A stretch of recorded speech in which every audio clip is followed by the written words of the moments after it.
Hey, welcome back to Rising 8 Minis. I thought I'd sneak a little cheeky video on just to show you the colour recipe for the gold NMM for the people who haven't got 25 minutes to watch the full thing. Obviously, if you have got the 25 minutes, go and watch the full video. It goes in detail about where we use things and when we place things. But if this is helpful, give us a like, give us a subscribe, and follow us on Instagram at Rising 8 Minis. Thanks a lot. So when you're mixing up paints, I would just use an old cheap brush. I think I've had this one about a decade, something like that. And yeah, you don't want to use a nice smart Kolinsky head brush to mix up paints with it. So all you're going to do is just going to get it wet and get that ready, and then you're going to start laying down your shades.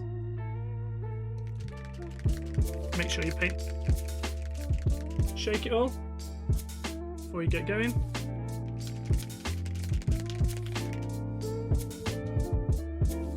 And then we're going to put black down.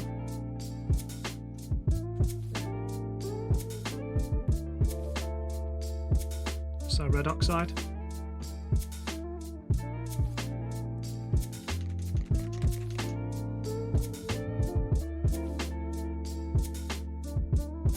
So warm yellow.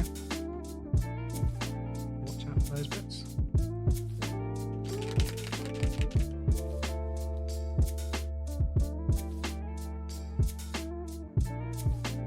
Cool yellow.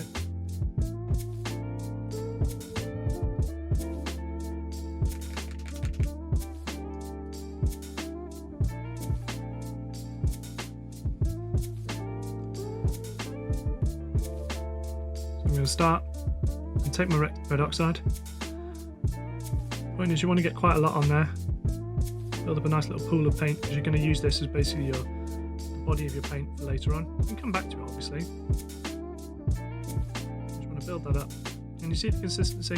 It's very, very liquid, almost watery, but not quite translucent. So if you paint this, you can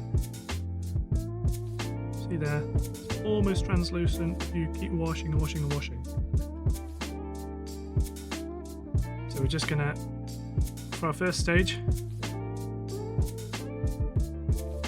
add a bit of blackness now. We don't want to use all the colour, we want it to all merge in. So we just want to keep one section because we're only going to use this for the beginning. So keep adding.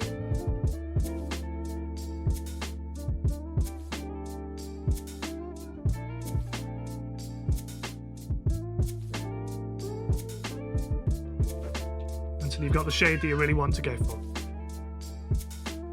Okay, so once we've got our first stage down, we then start to build that up, and we may decide to just we'll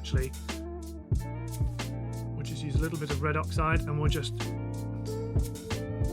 then make a bit of a mid-tone between the two. So you send it with this is red oxide, this is a mid-tone of red oxide, and you've just got a halfway house between the two, and that's what we're going to use this time.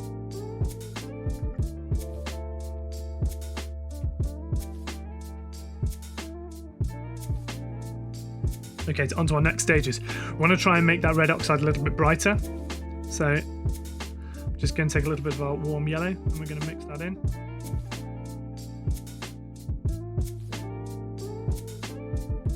We don't need to go a long way with this. I want probably a bit more paint than that, so we're going to go a bit lighter. But I don't want to go too fast too quickly, so I'm just going to introduce a bit more of that red oxide back in. Probably gives us our next shade. Next up, we're going to go brighter again, so we're going to take a little bit more of our warm yellow. If you use the yellow, it keeps the pigment content really high, so you get a much more intense sort of colour. If you start using white at this point, then it starts to desaturate everything, and with that you start moving more and more towards a grey sort of shade, which is not what we want at this point. So we're going to add some warm yellow. And you want to keep introducing colours from the previous bit, and then you can start to work your way towards it. I'll probably do, to be honest with you. Nice and easy.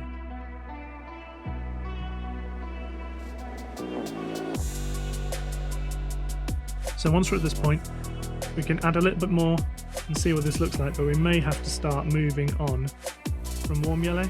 No, that's still okay. I mean, we're almost at a solely warm yellow. So we go to this point, but what we might end up doing as well is just adding a little bit of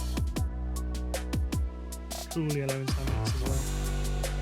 Brings it up a touch.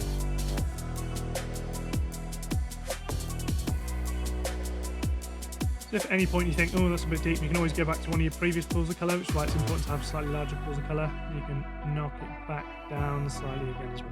So you can go up and down depending on what you decide to do. You just got to play it by ear a little bit and see how you go.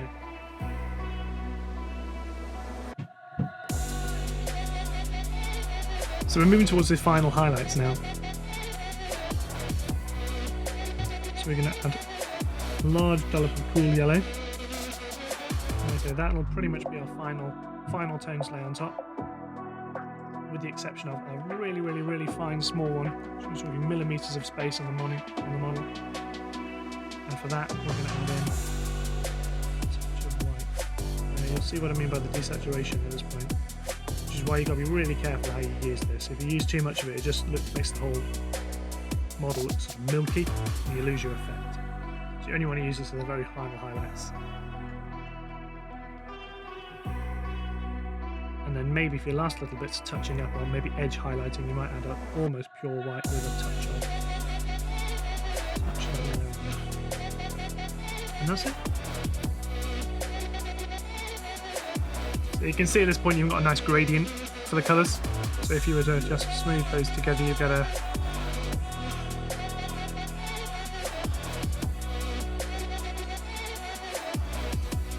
nice smooth gradient along the side. And that's what you want. You want so that you can, as you blend your model, you'll end up with more of that sort of level of transition rather than that sort of level of transition. By the end of this video, we'll have more of this sort of effect, which is just layers on layers on layers on layers on layers. But by glazing, we'll then blur everything together and then end up with a nice smooth transition. Cool. I hope you enjoyed that. If you did, give us a subscribe and follow us on Instagram at Rising8Minis. See you next time.